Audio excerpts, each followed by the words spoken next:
महिला की सीख।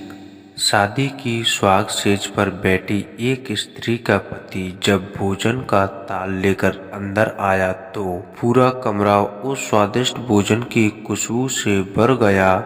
रोमांचित उस स्त्री ने अपने पति से निवेदन किया कि माँ जी को भी यहीं बुला लेते तो हम तीनों साथ में बैठकर भोजन करते।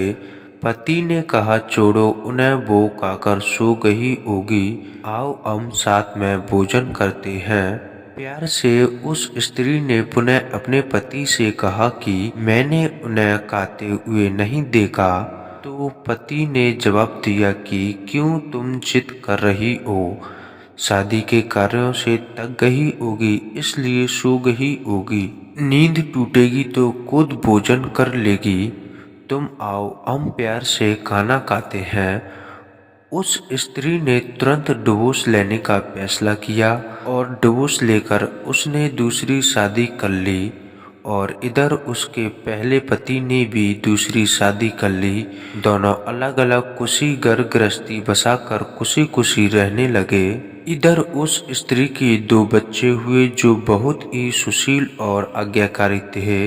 जब वह स्त्री 60 वर्ष की हुई तो वह बेटों को बोली, मैं चारों धाम की यात्रा करना चाहती हूँ ताकि तुम्हारे सुख जीवन के लिए प्रार्थना कर सकूं।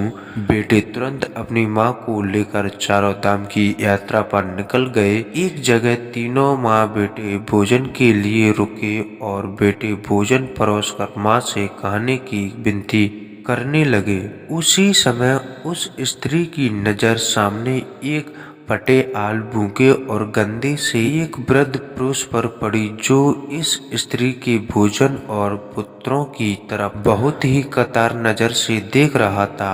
उस स्त्री को उस पर दया आ गई और बेटों को बोली, जाओ पहले उस वृद्ध को नहलाओ और उसे वस्त्र दो, फिर हम सब मिलकर भोजन करेंगे। बेटे जब उस वृद्ध को नहलाकर कपड़े पहनाकर उसे उस स्त्री के सामने लाए तो वह स्त्री आश्चर्यचकित रह गई।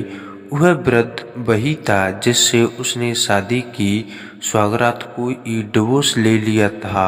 उसने उससे पूछा कि क्या हो गया जो तुम्हारी हालत इतनी दयनीय हो गई है। तो उस वृद्ध ने नजर झुका के कहा कि सब कुछ होते ही मेरे बच्चे मुझे भोजन नहीं देते, मेरा तिरस्कार करते थे, मुझे घर से बाहर निकाल दिया।